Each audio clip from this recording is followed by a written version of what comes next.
السلام علیکم.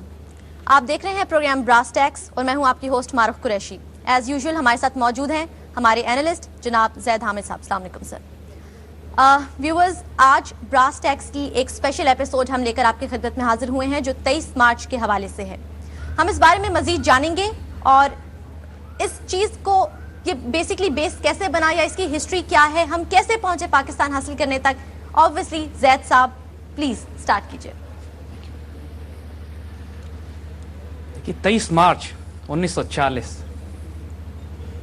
یہ وہ دن تھا کہ جس دن خدا نے خود اپنے بندوں سے پوچھا تھا کہ بتا تیری رضا کیا ہے. اس دن مسلمانوں نے ہند نے فیصلہ کیا کہ اب ہم اپنی تدبیر سے اپنی تقدیر بنائیں گے. ہماری تاریخ کا ایک بہت رومانٹک دن 14 اگست 1947 7 سال کے بعد اس خواب کی تعبیر کی صورت میں ہمارے سامنے آیا تھا. 23 مارچ اس دن فیصلہ کیا گیا تھا, اس دن خواب نہیں دیکھا گیا تھا, اس دن تقدیر مرتب کرنے کی قسم کھائی گئی تھی. اور پھر جب ایک قوم اتنی غیرت, اتنی دلیری اور اتنی جرأت کے ساتھ اپنی تقدیر کو اپنے ہاتھ میں لینے کا فیصلہ کرتی ہے, پھر رب ذوالجلال کی غیرت گوارا نہیں کرتی کہ اپنے بندوں کو مایوس کرتے. 23 مارچ 1940 ہماری تقدیر جس دن لکھی گئی اور اس کی تکمیل 7 سال کے بعد 1947 14 اگست شب قدر کے دن 27 رمضان جمعۃ المبارک, کیا کمال کی تکمیل ہوئی ہے اس خواب کی جو 1940 میں دیکھا گیا تھا. لیکن ہم 1940 تک پہنچے کیسے؟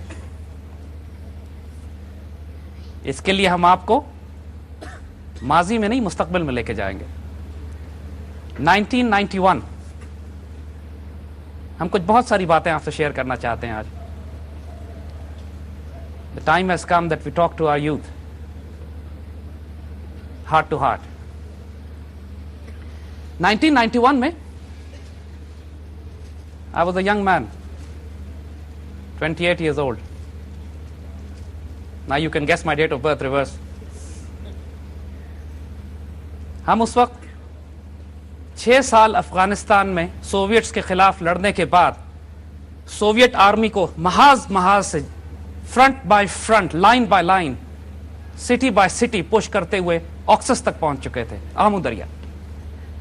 ہمیں وہاں پر ایک 92 ایئرز اولڈ ایک بوڑھے آدمی ملتے ہیں, اور اس کابل میں جو برسوں سے حالت جنگ میں تھا, ان کی کوئی 50,000 کتابوں کی لائبریری, ایک تھنکر, فلاسفر, بہت بزرگ آدمی.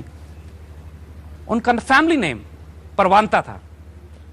اور پروانتا صاحب سے جب ہماری ملاقات ہوئی اور ان کو معلوم ہوا کہ ہم پاکستان سے آئیں, تو بہت پیار سے ہم سے ملاقات کی, بہت پیار سے ملے, اور ہمیں ایک غیر معمولی واقعہ سنایا کہ جو اب ممکن نہیں ہے کہ کسی اور ذریعے سے کوئی حاصل کر سکے, کیونکہ پروانتا صاحب کا اس کے بعد انتقال ہو گیا کچھ عرصے کے بعد.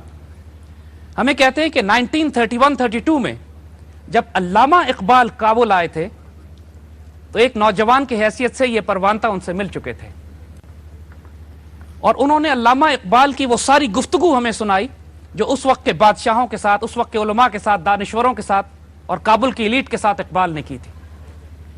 اور اقبال نے ان کو یہ بتایا تھا کہ ہندوستان میں ایک اسلامی ریاست قائم ہونے جا رہی ہے, اس کو تنگ نہیں کیجیے گا. ذرا غور سے تاریخ دوبارہ سنیے گا, یہ 1931-32 کی بات ہو رہی ہے. اور علامہ اقبال نے وہ مشہور اپنے شعر سنائے کہ دیگر دانائے راز آیت کے نائد, ای فقیر باز آیت کے نائد. دیکھو افغانستان کے حکمرانوں اور مسلمانوں, تمہارے پاس دوبارہ ایسا راز جاننے والا لوٹ کر نہیں آئے گا. یہ فقیر اب تمہارے پاس دوبارہ نہیں آئے گا. ایک دفعہ تم کو میں نصیحت کر کے جا رہا ہوں, مجھے پتا ہے میرے پاس وقت کم ہے, تاریخ تبدیل ہو رہی ہے, تاریخ لکھی چلی جا رہی ہے, ہسٹری کریٹ کی جا رہی ہے. Be part of it, don't be on the wrong side of history. 1931 میں افغانستان میں جا کر بننے والے پاکستان کی فورن پالیسی مرتب کرنے والے علامہ اقبال, یہ کون سا راز تھا جو اقبال کو معلوم تھا اور ہمیں نہیں معلوم تھا؟ وہ کون سے راز تھے جو دیگر دانائے راز آیت کے نائت کی بات کی گئی؟ ای فقیر باز آیت کے آیت کی بات کرتے ہیں. 1979 میں ایرانین ریولوشن ہوتی ہے, ایرانی انقلاب برپا کرنے والی اقبال کی فارسی شاعری. اقبال جو انقلاب برپا کرنے کا پیغام دیتے ہیں, جو 1979 میں ایران میں برپا کر رہا ہے, 1991 میں تاجکستان میں انقلاب برپا ہو رہا ہے, اور 1931 میں پاکستان کی فورن پالیسی بنائی جا رہی ہے, وہ پاکستان جو وجود بھی نہیں رکھتا. 1938 میں اقبال کا انتقال ہوتا ہے, اور جس وقت اقبال کا انتقال ہوتا ہے تو قائد اعظم محمد علی جناح فلسطین کے مسئلے پر ایک جلسہ کر رہے ہوتے ہیں, اور جس لمحے خبر پہنچتی ہے کہ علامہ اقبال کا انتقال ہو گیا ہے تو اس جلسے کو تعزیتی جلسے میں تبدیل کر دیا جاتا ہے, اور قائد اعظم پہلی مرتبہ اپنا روحانی تعلق ظاہر کرتے ہیں جو علامہ اقبال کے ساتھ ان کو تھا. Quaid Azam was a very private مین, اپنی جذبات, اپنی فیلنگز, اپنی کیفیات کو کھل کے بیان نہیں کرتے تھے, مگر اس موقع پر قائد اعظم بھی پھوٹ پڑے. انہوں نے علامہ اقبال کی یاد میں اتنے پیارے الفاظ کہے, thinker, philosopher, ideologue, visionary, share.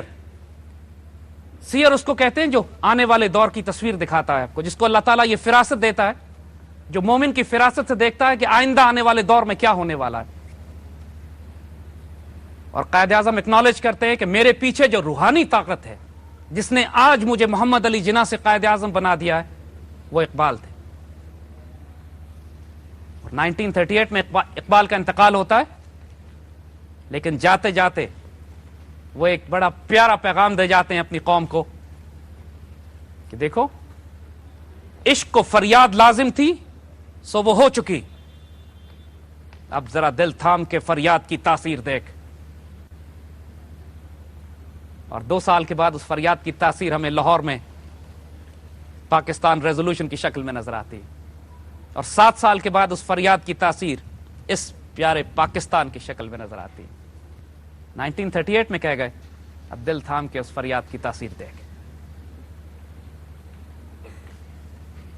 آپ ذرا ان سرکمسٹانسز, ان انوائرمنٹ, اس ماحول کو ذرا ذہن میں رکھیے گا کہ جب اللہ تعالیٰ نے علامہ اقبال کو یہ بشارتیں اور خوشخبریاں دینے کے لیے ہمیں بھیجا تھا. وہ تہذیب جو 1400 سال پہلے عرب کے ریگزاروں سے نکلی تھی, اور جس نے 70 سال کے قلیل عرصے میں, جن کے پاس نہ کوئی پولیٹیکل پاور تھی, نہ ملٹری پاور تھی, نہ اکنامک پاور تھے, وہ نہ ان کے پاس اس وقت کی کوئی سائنس اینڈ ٹیکنالوجی تھی, لیکن وقت کی بڑی بڑی super powers, Persian and Roman empires ایک طرف, اور ایک طرف چائنا سے لے کر اندلوسیا تک, وہ امپائر اس قدر تیزی سے جنگل کی آگ کی طرح پھیلتی اپنی پاورفل آئیڈیالوجی کے ساتھ کہ وہ تمام خطے جو اس وقت مسلمان ہوتے ہیں وہ آج تک مسلمان ہیں. The time for that ideology had come. اور چند سالوں کے بعد جو تہذیبیں نکلتی ہیں وہاں سے, اندلوسیا میں, اسپین میں 800 سال تک انسانیت کو روشنی دکھانے والی ایک مسلم خلافت اندلوسیا کی تہذیب ہسپانیہ میں قائم ہوتی ہے, جس کا زوال 1492 میں ہوتا ہے, after almost 800 years. وہ وقت کہ جب یورپ اندھیروں اور تاریکیوں میں ڈوبا ہوا تھا, اور وہ انسانوں کو جادوگر ڈکلیئر کر کے زندہ جلایا کرتے تھے اور پلیگ کی بیماریاں پھیلا کرتی تھیں, اس وقت بغداد, دمشق اور اندلوسیا, غرناطہ اور قرطبہ پوری دنیا کے لیے روشنی کے مینار بنے ہوئے تھے. مامون الرشید نے بیت الحکمہ بنایا بغداد میں, جہاں پوری دنیا کے سائنٹسٹ آ کے science, technology, astronomy, geometry, mathematics اور دنیا کی تمام engineering sciences per research and technology کا کام ڈیولپ کرتے تھے. پہلی پروگرامیبل کلاک, جس میں 12 گھنٹوں کی کلاک اور رائڈر نکل کے ہر گھنٹے پہ کلام کلاک, کوکو کلاک بجا کرتی تھی, وہ مسلمانوں کی ایجاد ہے 1000 سال پہلے. Sorry to cut you off Zaid صاحب, یہاں پہ وقت ہوا چاہتا ہے ایک چھوٹی سی بریک کا. 23 مارچ کے حوالے سے ہم پروگرام لے کر آج آپ کی خدمت میں حاضر ہوئے ہیں, لیکن اپنی ڈسکشن ہم کنٹینیو کریں گے بریک کے بعد.